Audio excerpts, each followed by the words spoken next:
Po ndikon kjo që është një numër i dukshëm i vogël i votuesve deri më tash.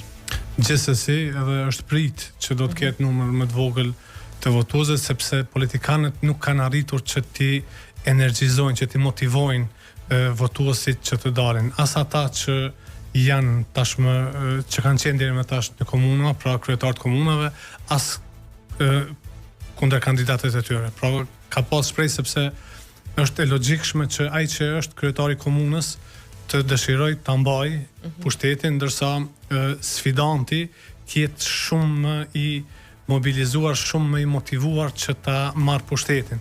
Por për fat keq gjatë këtij balotazhi nuk kemi pa ndonjë energji, nuk kemi pa plane, sepse planet, shpresat për zgjidhjen e problemeve jetësore i motivojnë qytetarët që të dalin. E pam gjatë kësaj jave, pa pra 3-4 ditëve në New York, çfarë transformimi, çfarë revolucioni ndodhi me mandanin një kryetar musliman, një kryetar emigrant, pra i cili me familje emigrantësh, mirë po ai arriti që ta energjizoj, që ta mobilizoj, edhe me anë të rrjeteve sociale, edhe me anë të TikTokut, edhe me anë të premtimeve konkrete për ta zënë për autobus, për trafik urban falas, për ngrirjen e qirave, cilat janë shumë shtrejta, pra i prekte njerëz në interes personal, dhe për këtë arsye doli edhe fitoi.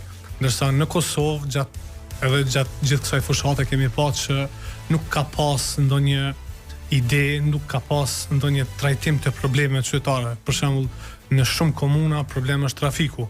Nuk kemi pa ide se si do të zgjidhet gjatë 4 viteve tashme. Janë hapësirat e gjelbra, janë hapësirat për fëmijë, janë hapësirat për, do të thotë, ambulanta, gjëra tjera. Nuk kemi pa ide të sakta që del të thotë dikush brenda 3 muajsh, brenda 6 muajsh do ta bëj këtë, do të duket kështu, para do t'i marr këtu, pra që ta konkretizoj premtimin. Kemi pa një politikë të vjetër